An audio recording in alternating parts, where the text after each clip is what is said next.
Hi guys, and welcome to the Man Cave. As I've mentioned in some previous videos, I want to talk a little bit about sort of coastal foraging, or my take on it, and a few other things pertaining to fishing. Oops, it's often an overlooked aspect of bushcraft. I think I see people wandering the woods, living out their bushcrafty lives in the woods, and often they forget about moorland, they forget about heath, and they forget about the coast.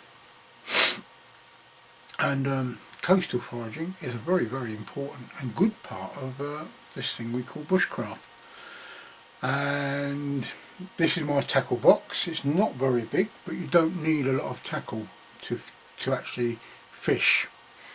And this will cover freshwater as well as sea fishing. I have 3 rods which I shan't demonstrate due to the fact that at the moment I've put them away. I'll be getting them out later. They're 2 collapsible rods, and they collapse quite short. They will fit in a rucksack, and then I've got an 11-foot spinning rod which is over there.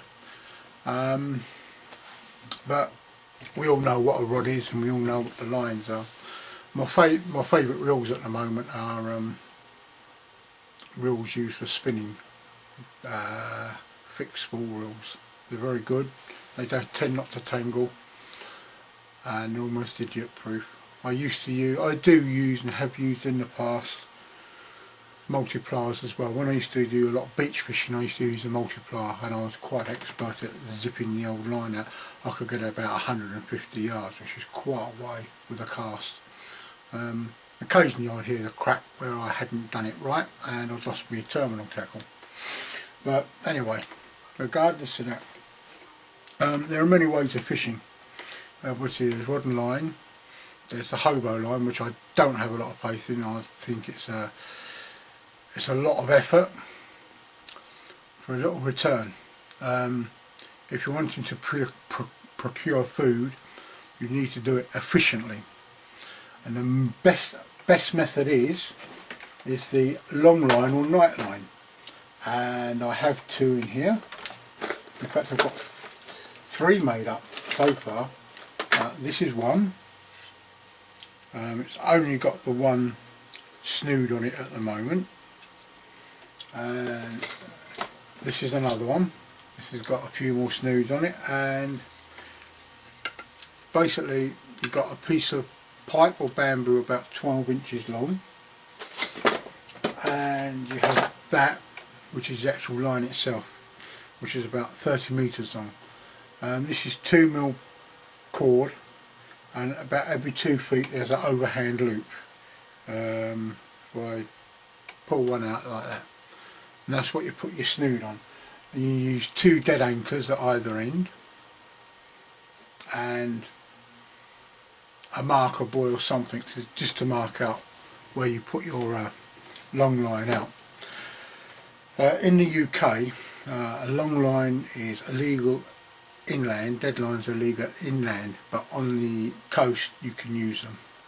Now the best way to put your line out is to go up and down the tide, not across, so that when you bait up, you cover it up, tide comes in, it's bringing the food in, it's bringing the fish in, the fish hopefully place themselves upon your hooks, and you've got yourself some food.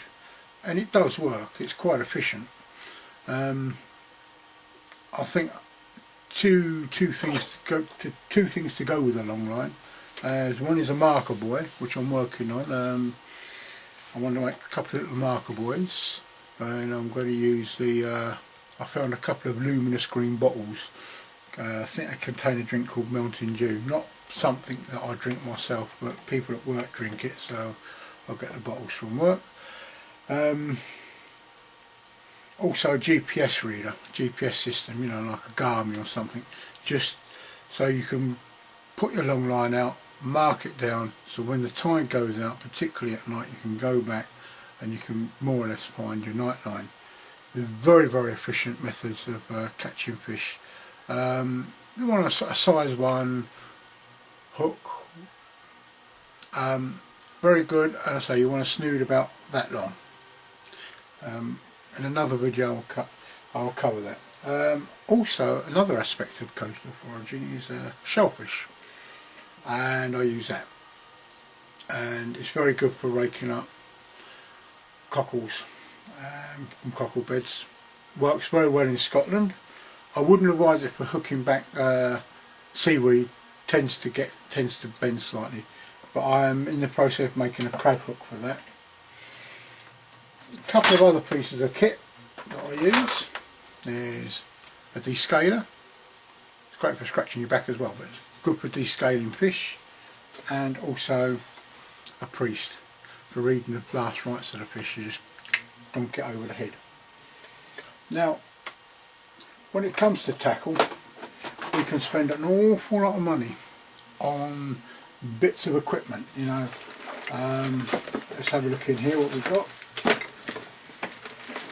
Our float rig, that costs £2.50. This float rig is for sea fishing, and it enables you to catch pelagic fish, things like gar and maybe the odd bass if you're lucky. Where are we? I've got some stuff in here. I've got a set of feathers. I haven't unwrapped these ones. I used somebody else's feathers last time, and these are for catching mackerel, and basically you jiggle them up and down. I've got pike traces in here, and the thing I'm trying to find is right at the bottom. Right, now you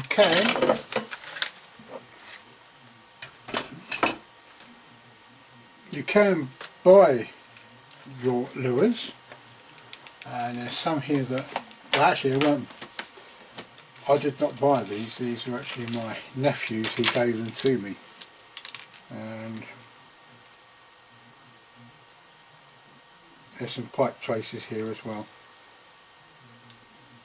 Whoops, I can't, there we go.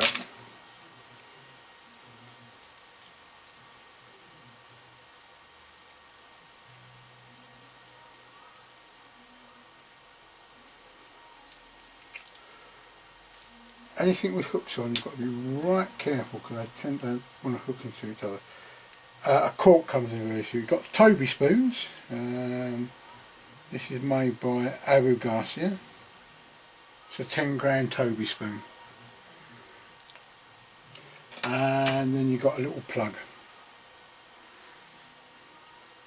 With a plug you probably need to get yourself a bullet, a small drilled bullet as well, to give you a bit of weight for casting. Now, having said that, you can go into Wilkinson's, a shop that sells cheap cutlery. You can get 10 spoons for about £1, and I'm just trying to find the bar spoons, but I cannot seem to find them. Oh dear, where are they?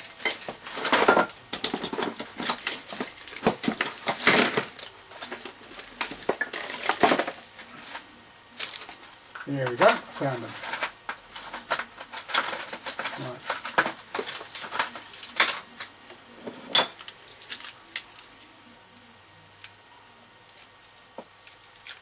This is stuff that I've made myself. A spoon, thankfully it's got a piece of foam to protect me from hooks, made from a teaspoon, hence that's why they're called spoons. There's a slightly flattened one with a couple of veins, that was a dessert spoon. And from the handle we made some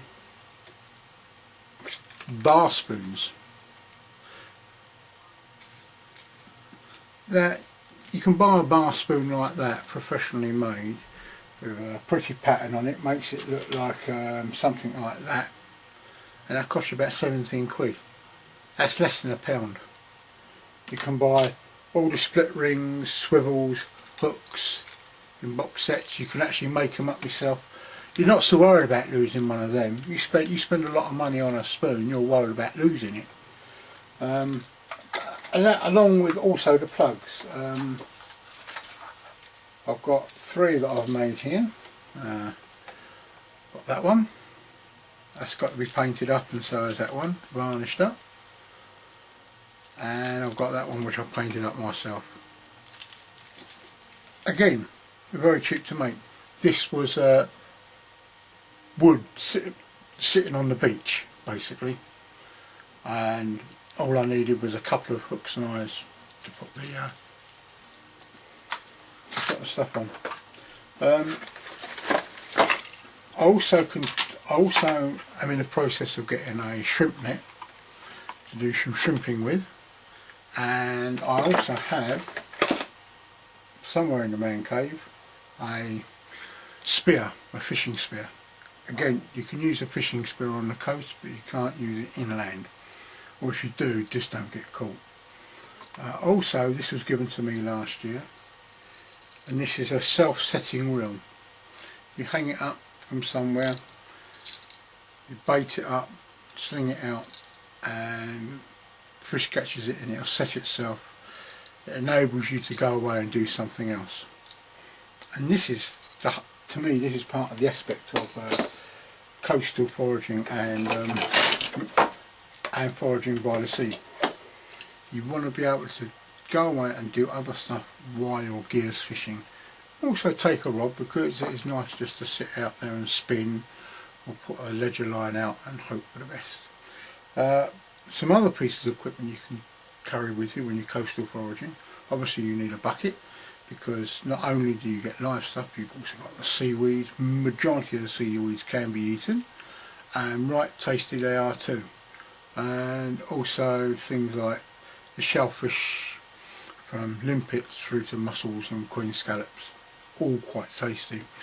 Bivalves, be very careful with, for there are 4 types of paralytic poisoning that you can come up with. Not 100% fatal, but not nice to get either. Especially the amnesiac paralytic poisoning, which obviously from its name gives you memory loss as well.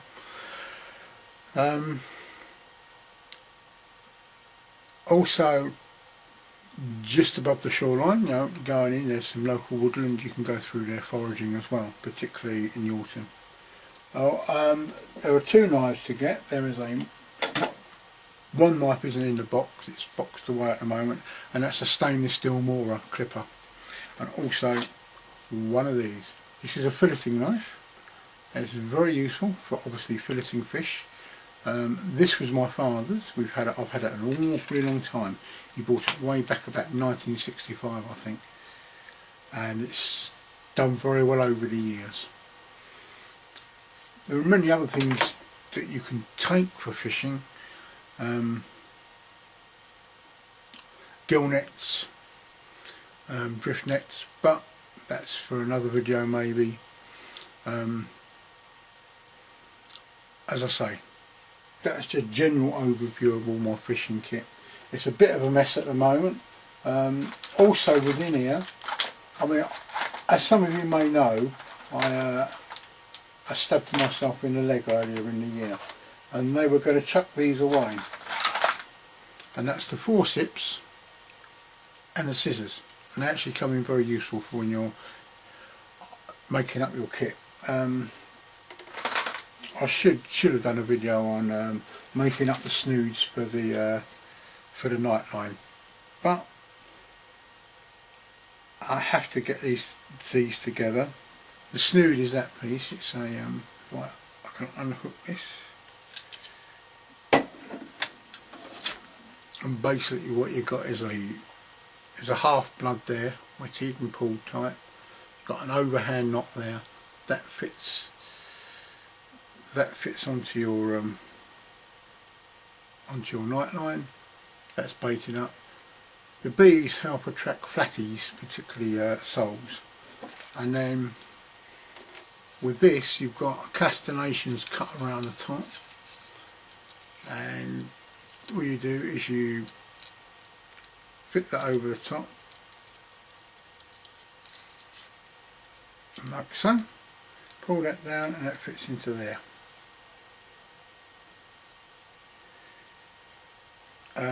Also, I've built a little carry handle on this, and you can pop your night line in there. So basically all you need is a small bucket of bait and that'll sort you out for night fishing, or just tidal fishing, going up the tide and down the tide.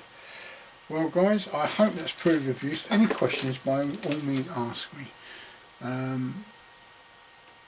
It's an avenue that I want to explore more in this thing we call bushcraft. Is the whole idea of fishing and getting out there, or coastal foraging, because I want to cover seaweeds as well as all the creatures as well. I'm getting a shrimp net so we can get shrimps, and I mean, when I mean shrimps, I mean small crustaceans. In America, shrimps are normally prawns.